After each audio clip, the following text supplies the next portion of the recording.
আওয়ামী লীগকে বাদ দিয়ে বাংলাদেশে কোনো নির্বাচন করা আদৌ সম্ভব বলে আমি মনে করি না। কারণ এককভাবে আওয়ামী লীগের 40%-এর ঊর্ধ্বে ভোটার রয়েছে। আবার আওয়ামী লীগের সঙ্গে যারা বন্ধু সংগঠন জোটভুক্ত, আপনি ধরুন NAP, communist party, workers party, Jasad, Jatiya party, বিভিন্ন যে সব অর্গানাইজেশন, তা মিলে 45%-এর ঊর্ধ্বে হচ্ছে আওয়ামী লীগের নেতৃত্বাধীন জোটের ভোটার। তাদের বাদ দিয়ে কোনো নির্বাচন হতে পারে না। এই কারণে আমার মনে হয় নির্বাচন নির্বাচন খেলা যা বলতেছে, ডক্টর ইউনূস আদৌ নির্বাচনে যাবে না। তিনি নির্বাচনহীন অবস্থায় কতদিন ক্ষমতায় থাকা যায়। 2007 সালে তার এমন একটি পরিকল্পনা ছিল যে অন্তত 6 বছর বিনা ভোটে তাকে যদি রাখা যায় তাহলে তিনি যোগদান করবেন। তখন তার স্বপ্ন সফল হয়নি। এখনো তেমনি স্বপ্নে তিনি বিভোর আছেন। বৃহৎ কিছু রাষ্ট্রের সাহায্যে স্বাধীনতার পরাজিত শত্রু এবং স্বাধীনতা যুদ্ধে যেসব দেশ কার্যত আমাদের সঙ্গে পরাজিত হয়েছিল, তাদের সাহায্যে তিনি ওটা বাস্তবায়ন করতে চেষ্টা করছেন। আমার বিশ্বাস আওয়ামী লীগকে বাদ দিয়ে কোনো নির্বাচন তারা করতে পারবে না। যদি জগদ্দল পাথরের মতো কিছু করে তাহলে তারা টিকবে না। কারণ বাংলাদেশে এই রেকর্ডও আছে যে সরকার নির্বাচন করে 1.5 মাসও ক্ষমতায় থাকতে পারেনি। কাজে মানুষকে বাদ দিয়ে, আওয়ামী লীগকে বাদ দিয়ে, মুক্তিযুদ্ধের শক্তিকে বাদ দিয়ে কোনো নির্বাচন করা হলে সেই নির্বাচিত সংসদ যেমন স্বীকৃতি পাবে না, টিকেও থাকতে পারবে না। যারা ক্ষমতা দখল করেছে, আমি তো প্রায় প্রোগ্রামই বলছি যে অবৈধভাবে ক্ষমতা দখলকারী। কারণ বাংলাদেশের সর্বোচ্চ আইন যেটা supreme law of the land, এটা কনস্টিটিউশন। এই কনস্টিটিউশনে আনইলেক্টেড কাউকে সরকারের দায়িত্ব নেওয়ার কোনো প্রভিশন রাখা হয়নি। ফলে এই যারা এখন ক্ষমতা দখল করে আছে তাদেরকে আপনি বলতে পারেন অবৈধ ক্ষমতা দখলকারী। আর এদের নাকি নিয়োগকর্তা হচ্ছেন এই যে যারা মাননীয় প্রধানমন্ত্রীর বিরুদ্ধে আন্দোলনের নামে একটা মব করছিল, তারা নাকি তাদের নিয়োগকর্তা।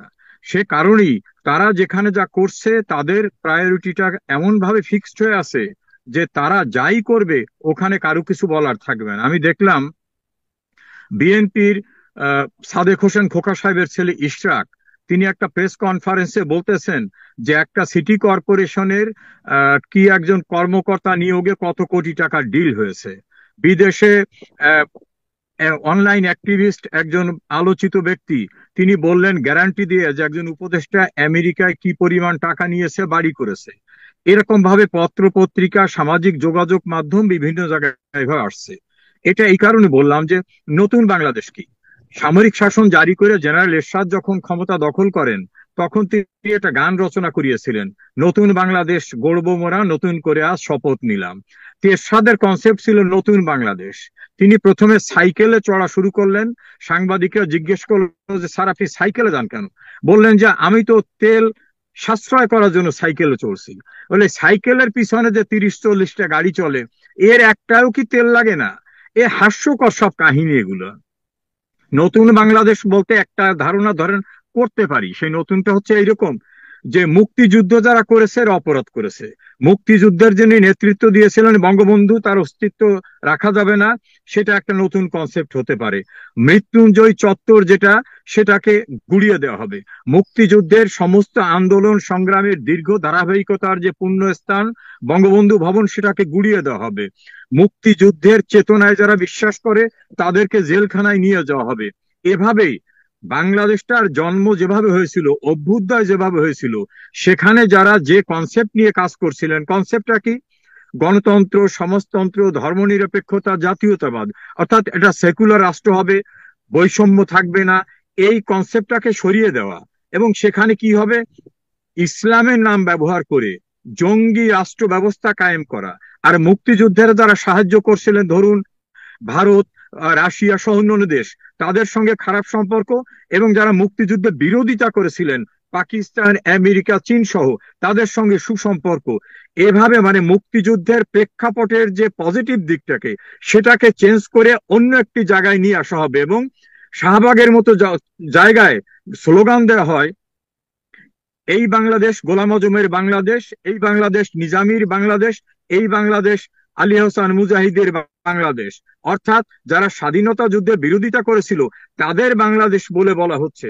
অর্থাৎ মুক্তিযুদ্ধের বাংলাদেশটা চেঞ্জ করে দিয়ে নতুন একটা কিছু করতে চায়। নামটা বাংলাদেশ সরাসরি চেঞ্জ করা একটু ডিফিকাল্ট, সেই জন্য বলে নতুন বাংলাদেশ।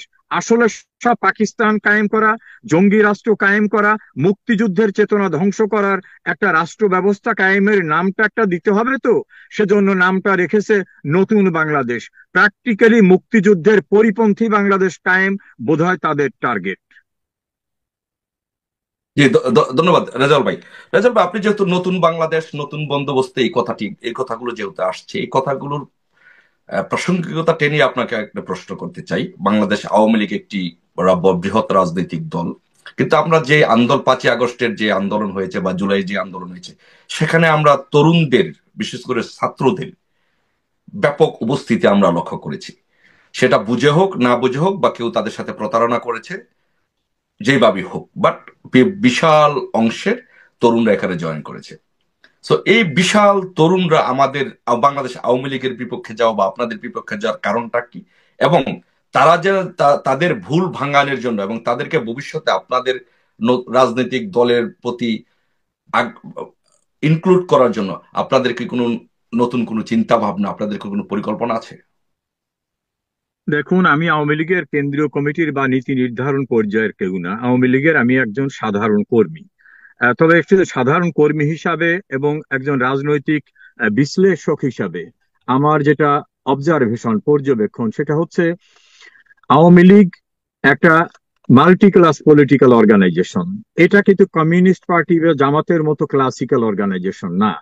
আওয়ামী লীগের একটা বেসিক কনসেপ্ট আছে।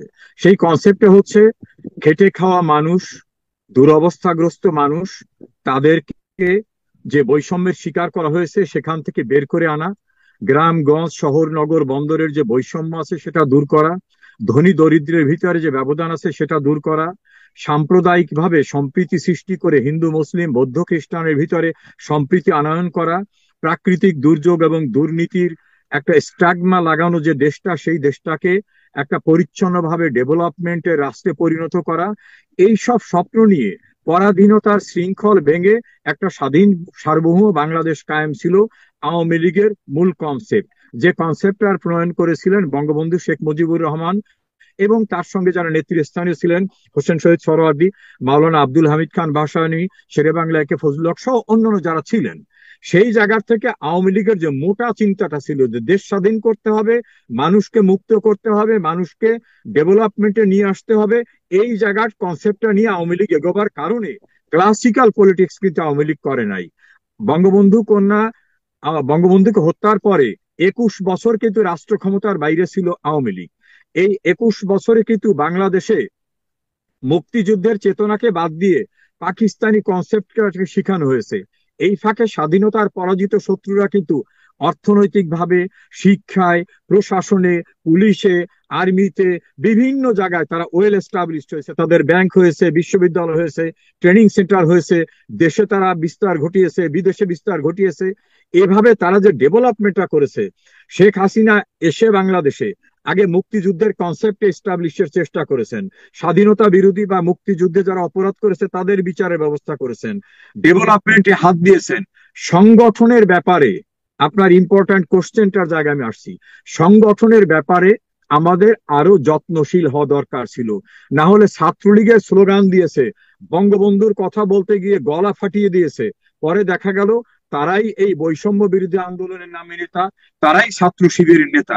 আমাদের যে স্ক্যানিং করা দরকার ছিল যা আমাদের কারা কর্মী হচ্ছে, তারা কি আইডিওলজিক্যালি আমার দলে আসছে, তাদের ব্যাকগ্রাউন্ড কি, তাদের অতীত কি, তাদের পূর্বপুরুষরা কি, তাদের ফ্যামিলি কি রাজনীতি করেছে, এই জায়গাটা বোধহয় প্রপারলি আমরা স্ক্যানিং করতে পারিনি। আর একটা হলো, নতুন প্রজন্মের সংখ্যা অনেক, সেই মানুষগুলোকে বঙ্গবন্ধুর চেতনা, ছাত্রলীগের যে শিক্ষা শান্তি প্রগতি, এই চেতনাগুলি আমরা বোধহয় তাদের ট্রেইনড আপ করতে পারিনি। এখন আমাদের ভিতরে রিয়েলাইজেশন আসছে যে আবেগে জয় বাংলা বলো ছাত্রলীগ করো তা না, তাদের শিখাতে হবে যে প্রগতি কি, শিক্ষা কি, শান্তি কি, বঙ্গবন্ধুর কনসেপ্ট কি ছিল, মুক্তিযুদ্ধের চেতনা কি, অসাম্প্রদায়িকতা কি, এই বিষয়গুলি এখন আমাদের শিখিয়ে নিয়ে আসতে হবে। আমাদের অনেক আওয়ামী লীগ পরিবারের সন্তানরাও কিন্তু ওই সময় আবেগতাড়িত হয়ে এই গণজোয়ারের ভিতরে তারাও চলে গেছিল, এবং তাদের এমন ভাবে সম্মোহিত করা হয়েছিল যে অকল্পনীয় ভাবে তাদেরকে রঙিন স্বপ্ন দেখানো হয়েছে।